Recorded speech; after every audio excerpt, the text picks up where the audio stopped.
I'm going through the motions. I'm using 100% of my energy. Yeah. But why is, I don't understand why everything isn't getting done. How if I pulled back a little bit with some things, maybe become slightly disengaged because other things are taking over. And this, in my case, I won't go into that right now, but whether that's extended family issues or a million other things, that's life. So that's what we talk about here on the show, the real challenges we face every day. Welcome to MetaGagement, the HR show that dives deep into the heart of employee engagement and workplace culture. Your hosts, Ann Scottlin and Dr. Lyman Montgomery, bring you a groundbreaking show that explores innovative strategies and insights to transform and elevate your organization's HR practices. Dr. Montgomery is an employee engagement expert and best-selling author, while Ann Scottlin is an acclaimed business consultant and podcaster. Together, they will unpack the complexities of modern HR challenges and reveal innovative solutions that can be immediately applied to your workplace. Please welcome Ann Scottlin and Dr. Lyman Montgomery. Hello. Welcome back to MetaGagement-HR, a show created just for you in the HR community. I'm Ann Scottlin, and with me here today, of course, is my co-host, wonderful Dr. Lyman Montgomery. Hey, Lyman. Hey, it's a pleasure always. I'm excited about what we're working on in this series, which is how to cure disengagement and burnout at work. Perfect. And Absolutely, I think yes. any time of year that is a challenge, and weirdly enough, it's often a challenge for people in summertime because they are on vacation, and then when they're actually at work, they're way behind and they're just overwhelmed. So this is, I think, a very relevant topic. Yeah, and not only that, you think about, if they have small kids or school-age kids, it's compounded. At least when the kids are in school, they get somewhat of a break, right? But now is making sure that the kids have activities during the summer, and also keeping up with the demands of the work world. And so that's why I think this topic is very timing, especially during the summer months, where you can feel this sense of overwhelm and become disengaged that leads to burnout.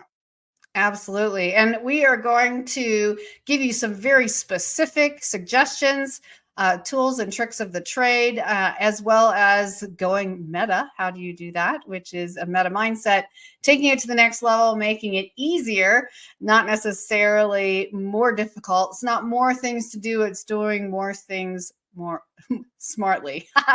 But Yes. First, before we get started, thank you all of those of you who are watching and listening today on our show. As you know, the purpose of MetaGagement-HR is really to foster resilience and adaptability in HR. That's the most critical issue that everything else seems to boil down to almost all the time. We dive deep into how you can foster those and you work within your teams to advance your engagement strategies, to make actionable changes and do it without wearing yourself thin. And lastly, our mission is our commitment to continuous innovation and neuroscience-backed approaches.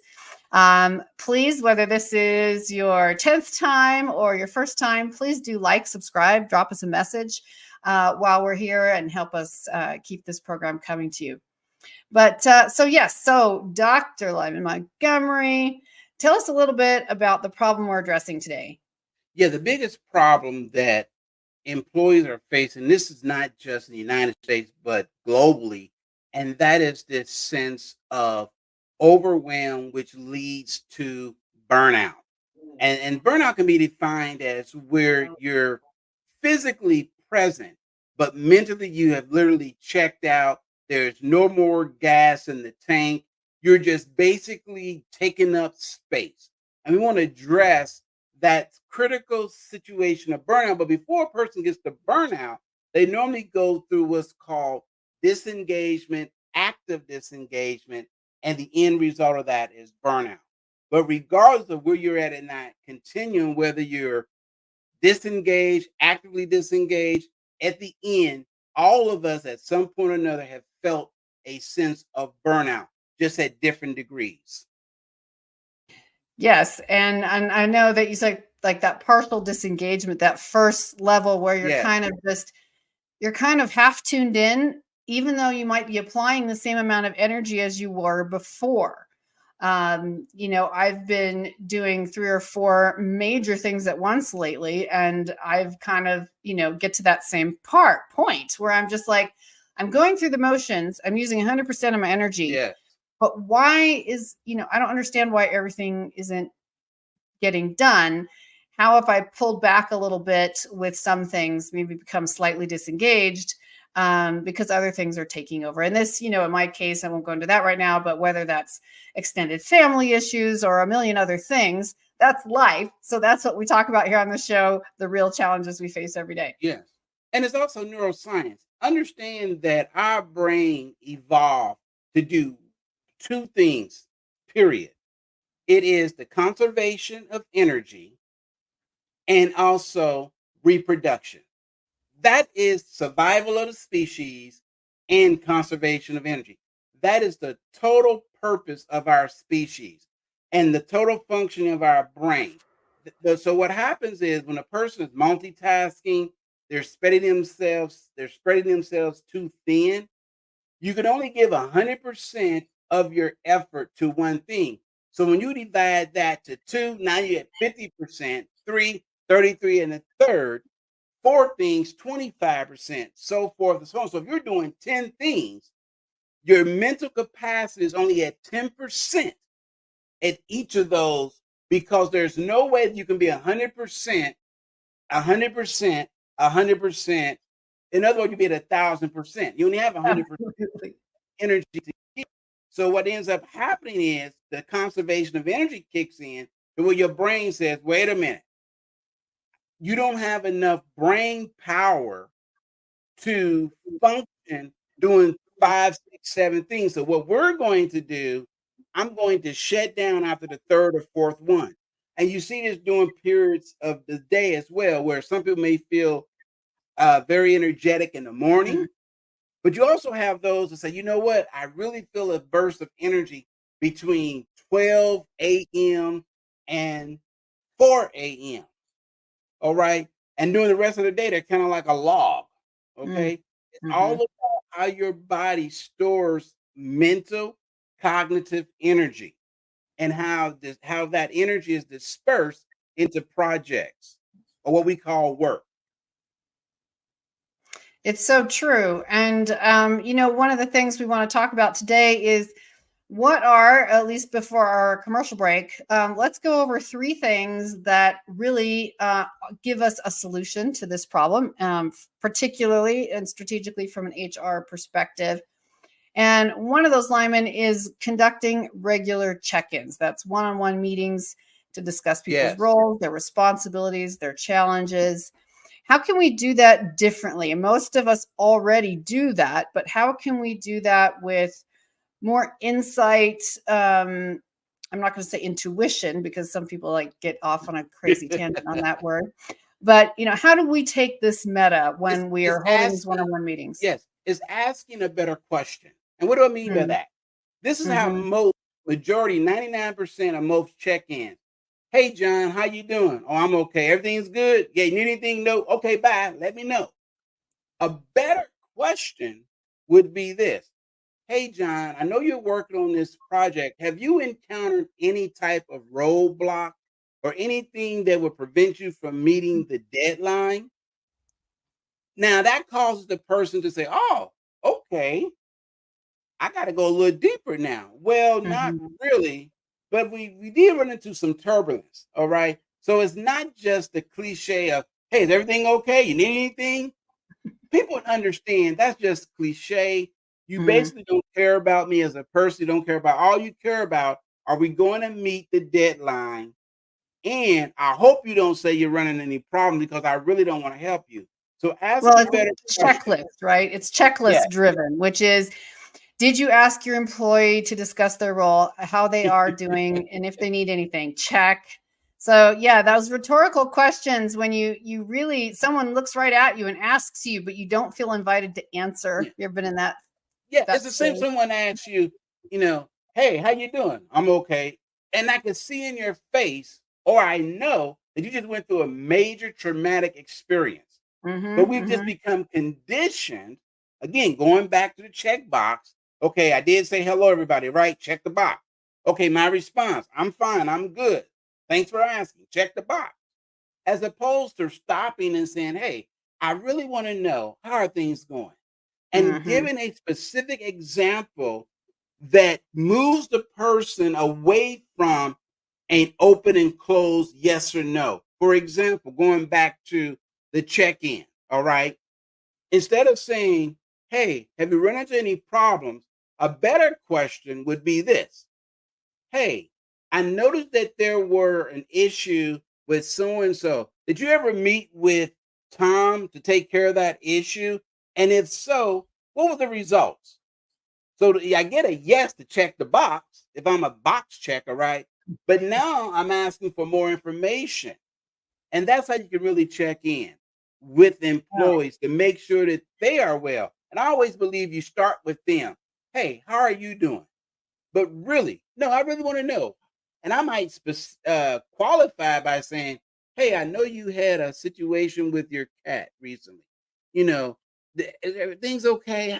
And you'll be surprised. People say, oh my God, you remember when Jimmy, got hit by a car? Yeah, I was really concerned. How's Jimmy doing? You see, that's the difference than just a cliche of checking the box. You're okay, you're good. Okay, move on. So it's really taking a personal interest. I think what we always say when we talk about, going meta, using a meta mindset, is taking a genuine interest in being authentic with that person. Because as we say all the time here, everyone can tell when the words coming out of your mouth don't match what your body language or your attitude is saying. Right. So if you actually go the extra mile, you're strengthening your own relationship with that person, and you're also making them feel valuable and important. And you can't just do it as a check mark. This is where, I think 4% of the population has sociopathic tendencies, right? We're always talking about neuroscience and mental science. And that's one of the things where they just check the box because they know they're masters at manipulation and so on, but they just check the box because they don't really have the internal tools to empathize and relate and sympathize. So they just check the box. And so if they ask you that, you might think, well, that was really nice. He had a smile on his face, but you're also kind of like, I don't feel like he's really seeing me. And that's the key point, to be seen, but also to be heard and to be listened to.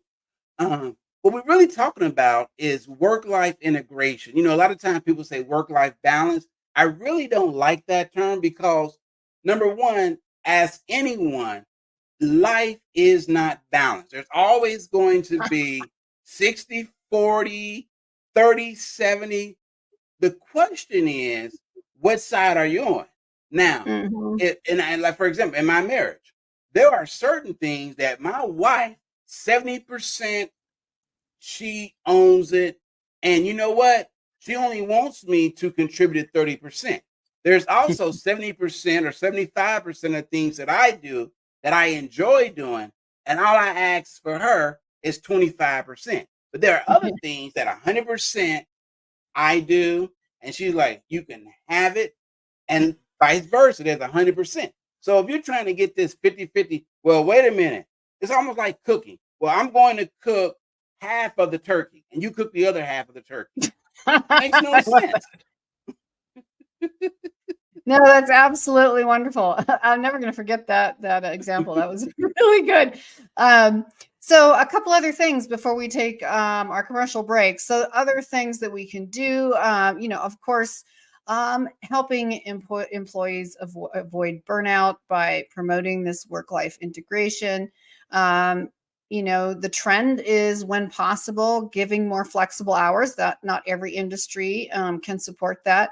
But when it is possible, allowing employees to adjust their schedules to better fit their personal lives. I mean, if dad takes the kids to school and mom wants to come in at 7 a.m. and leave at 2 so she can pick up the kids, unless there's a critical meeting or issue, then let's see if we can't work that out. We're not cookie cutters either. Some people are morning people. Some people are evening people. So having that option really helps people. It takes some of the stress away so that they can just feel less pressure. And the same, of course, is remote work options. So when people can work from home or other locations when they absolutely have to. Again, I think a lot of examples like the kids from school. Kids get picked up at a very inconvenient time in the afternoon for a full-time professional or a single parent. So can they pick them up and then pick up even at home for the last 2 hours of the day, doing their meetings remotely, et cetera? Well, this is so much good stuff so quickly. We're already to our commercial break. We're going to step away. And when we come back, we're going to talk about 2 more things specifically that you can do to help yourself and the people in your sphere have better work-life integration and avoid burnout. We'll be right back. Are you feeling overwhelmed in your HR role? Discover MetaGagement, the forward-thinking solution that goes beyond traditional methods. Our personalized coaching services provide tailored support to help you enhance your professional and personal development. With our focused meta mindset system, you'll sustain motivation and achieve your goals. Experience the transformative power of our engaging events and webinars. Connect, learn, and grow with industry leaders and motivated individuals. MetaGage your organization today. Visit metagagement.com and start your journey. Welcome back to MetaGagement-HR with Dr. Lyman Montgomery and myself, Ann Scottlin. Thank you for sticking with us here. We have been learning so much today about what are ways to go meta in promoting work-life integration. How can we help ourselves and our employees, our team, those around us, avoid burnout? So one of the things that we talked about a little bit earlier, but we didn't really have time to flush out, was encouraging time off. That is obviously a really big part. And this sometimes even depends geographically how people use that or what they expect, right? Yeah. And, that's huge. And I know that some people, they're going to say, but wait a minute, it's unrealistic. But hear me out. Before you send the nasty comments, just hear me out for a second.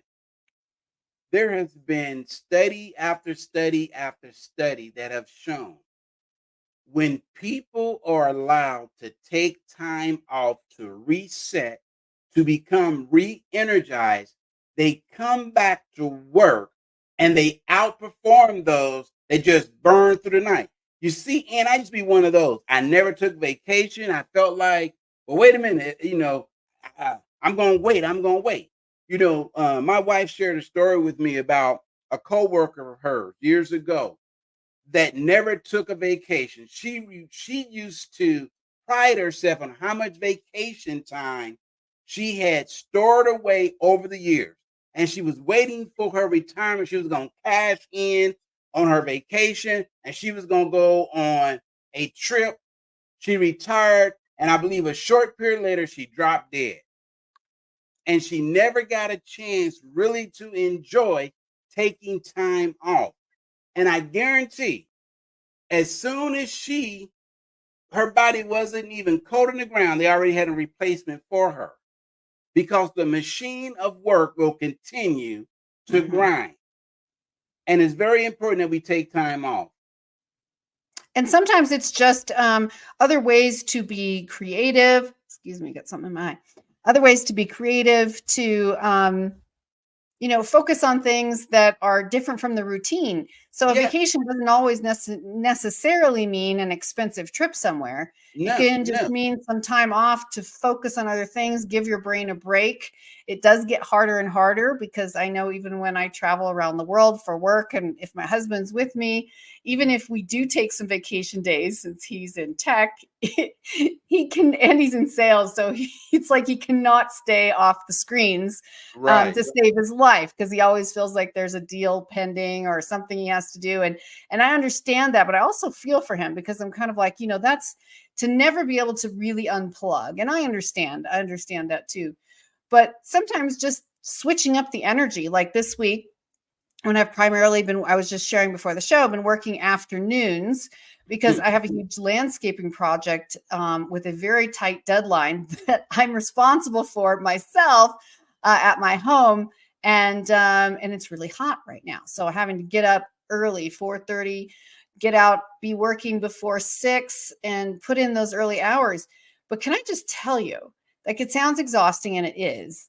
But by the time I get to noon or 11, shower, eat lunch, take a little break, and then get to work, I am energized and focused so much more than I am on an average day, because I've totally shifted my focus. I've physicalized my emotions. It's like therapeutic, cathartic, anything else, and I feel great. I worked out for 4 hours. So even that in our daily life, finding ways to schedule in time, and if nothing else, take time off to clear the mind. In the coming out of the pandemic, a new term arrived: staycations, right? Where you don't really go anywhere, but you just kind of like stay home, or you might take a short weekend, going down to the beach, or maybe you're like, you know what, I'm going to go antique shopping, a state or maybe 2 states over. Maybe it's a 4 or 5 hour drive, but just having that time to decompress, not think about work, and finding the things that energize you. And that's what's so key. And that's what takes it meta. It's not just being off because, you know what, we got 2 weeks vacation. So I'm just going, figure out something to do. And even though you're on vacation, you still got the cell phone in one hand, laptop in the other, and your iPad, and you're at the beach with a suit on and a shirt and tie. So basically, you just changed scenery. So now you have what I call a C suite, SEA suite, instead of the C suite. That's very familiar. Yes, indeed. No, it's so true. And also limiting after hours communication. I am not good at this. This is where I'm bad. I work, I spread out my work from end to end, from waking to falling asleep at night. And so I usually, the people that I work with and communicate with all the time, most of us all know that if we're sleeping or whatever, we have our digitals turned off, or at least muted or whatever, sleeping. And so I just send those messages and shoot them out. And I forget how much that not only is it disrupting my time and space, but others. And, it could wait until morning. It could be an email instead of a text, because that really doesn't allow me to honor my own or anyone else's boundaries, to really minimize that at home time when you're working on work. Yeah. And, I just add a caveat to that, because we both are, midnight owls. and it's funny because during the day, I'm primarily left brain, very logical, very strategic. But for some reason, after midnight, the creative child is awakened. And I get some of my most creative ideas, whether it's writing books, programs, between literally 1 to 3 o'clock in the morning. And I always say that's because the adult is asleep, and so the child can come out and play. But you're right; it has to be that integrating. Because my wife, on the other hand, by 9:30, she's in bed. She's out cold. If I'm in bed by 9:30, I must be sick. Yes, no, I know that feeling. Yeah, and you have the really late midnight oil. Mine is more that like 9:30 to 12 space, where like if I'm writing one of my books, for example, I can really power in. Like I just latch in and boom, but then I know I'm going to pay for it the next day.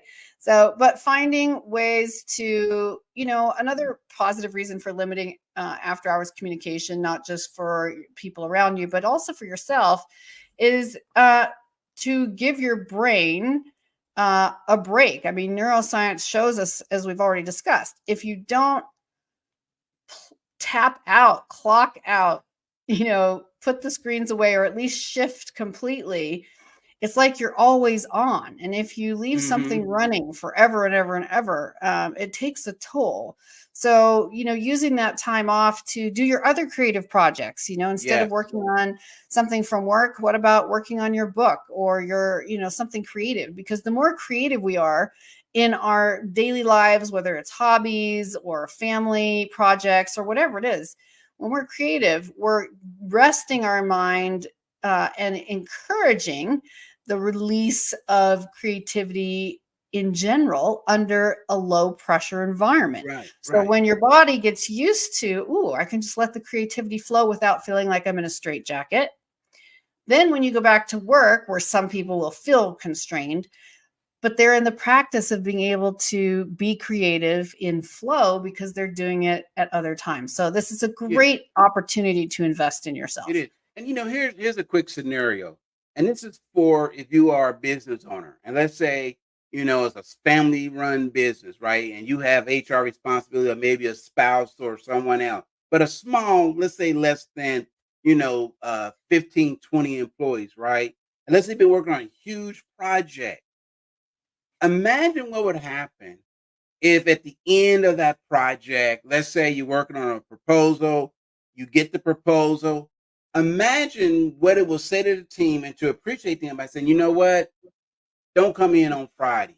I'm going to take Friday and I will see you 12 noon on Monday as a way to reward the hard work. What we tend to do a lot of times as a business owner is what you did was great, but what have you done for me lately, right? And we really don't take time to reward our team. And we think it's always about money. Sometimes it's not about money. It's about saying, I'm going to give you a workstation or a vacation day, go to the park. One of the things that a good friend of mine did with his company is he said, you know what? You guys have been working hard. This is what I'm going to do is, bring your families and dinners on me. Bring your family. I'm going to treat the family. And that's what he did. He took everybody out. Don't tell your wife, tell your partner, don't cook tonight. Dinner's on me. That's very nice. Productivity went up 30%. I believe it. Oh, I can't even, from a mental and neuroscience perspective, that's like, and it was so simple. And it saved him so much money because instead of trying to cure 1,000 ailments, he was setting a positive tone. Wow, we have already run like crazy to the end of our time. So I hope you have all, I trust you've taken value away today on what you can actively do to go meta, use a meta mindset in promoting work-life integration, avoiding burnout. Again, this has been part 2 in our 4-series. I can't say 4-part series. I can't say 4-series series. 4-part series of how to cure disengagement and burnout at work. If you've loved this, please leave us a message on our website or wherever else on the platforms that you are watching and listening. We'd love to hear from you and respond to your comments and questions. And next time, we have a great treat for you as well. In part 3, we're going to talk about how to foster a positive work environment without being cheesy. Yes. That is so tricky because I get to live and work with someone who's not in HR but is in corporate in sales, as I mentioned before. And you can see when they feel like they're under duress to have a positive work environment. And so there's a lot of things that loaded in there that we're going to unpack next time, and really looking forward to that. Thanks again for being with us here today. Shoot us an email. We'd love to hear from you. Please like, subscribe. If you're having fun, do us a favor. Shoot this link to someone else who would love to hear this. Spend some time with us and have some fun talking about ways to make HR better. Thank you so much. Thank you, Lyman, and we'll see you all next time. Thank you, everyone.